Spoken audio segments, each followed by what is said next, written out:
Russia's top government officials of either having their pockets directly lined or being closely affiliated with figureheads like Mrs. Latinina was calling them, who are basically keeping the acquired assets safe.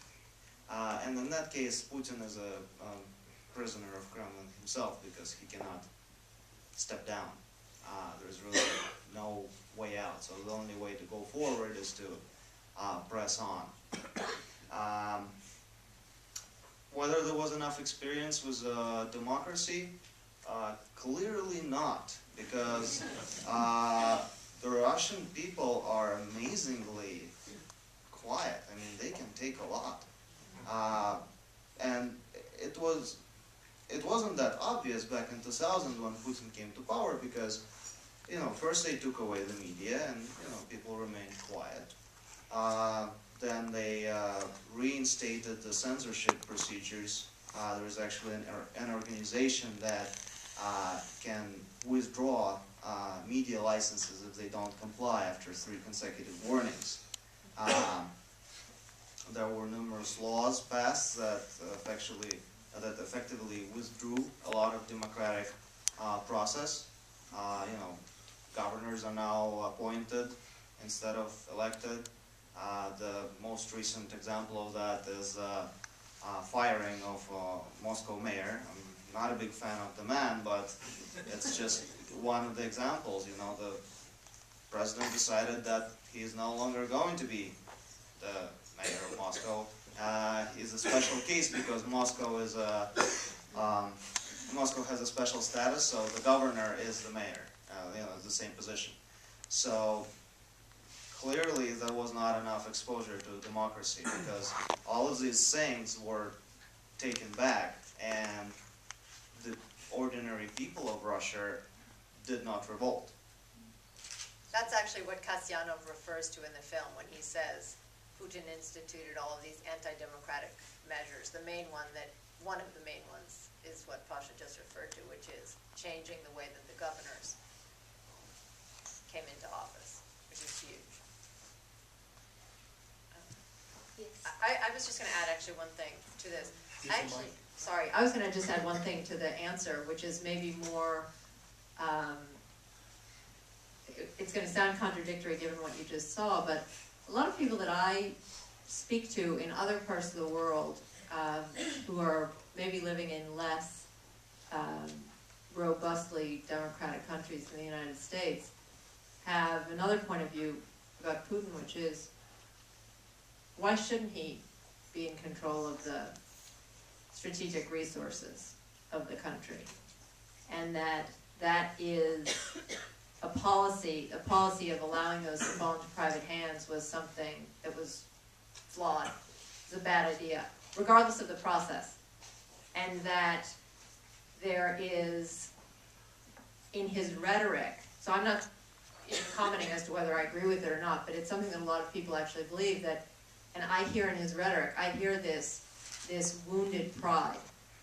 And he kind of acts in a lot of very aggressive ways to kind of reclaim and boost the pride of Russians, Russian people, Russian state, Russian, it's Russian nationalism really. And it comes out in lots and lots and lots of ways. And I think he was able to sell this, in effect, to the Russian people for many reasons. One is that this thing that was, this brief thing that was called democracy kind of didn't really play out properly. So people were burned, essentially. They didn't know what to believe. They felt that democracy brought them chaos. And then the other is that the price of oil, we haven't really talked about that, the price of oil was just, going through the ceiling. And so Russia was becoming very, very, very rich. And that was a huge anesthetic. And I think Putin was able for a very long time to stoke this sense of nationalism because of that. And just a strange fact about the making of the film is that when I started making the film, so I was making it in Russia over the course of I shot over the course of 4.5 years in Russia. First, when I went there, people only wanted dollars to be paid, cash. Then there was a point where they wanted euros. Then it got to the point around the time of the 2008 election that they only wanted to be paid in rubles, which was something absolutely unheard of. They would not take dollars, they would not take euros, nothing. And the last time I went there to shoot, they would only take dollars again. Yes, in the back. We have a great thing in this country called the Constitution, and I think it guides our courts, and thankfully. What about the constitutional underpinnings in Russia? Are they there, or are they just simply ignored?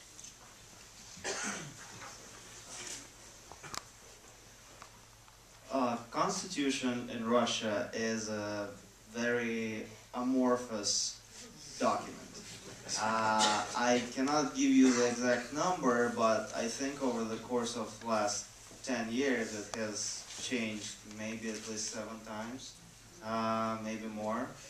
I believe the Constitution in this country hasn't changed much in the last couple of 100 years. The latest change is coming, essentially hot off the presses, which will allow the next elected president in 2012 to stay on for 6 years, as opposed to 4 years. And a lot of people kind of missed that change, even in Russia, because it was sold and marketed by the government as a great enabler of stability.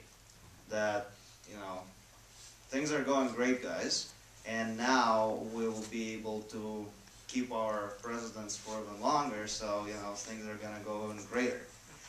Nobody, and, even abroad, people didn't really contemplate the greatness of this change, because if Putin decides to come back in 2012, and there are strong indications that he would like to, that man is going to stay in power for 12 more years. So that's my answer.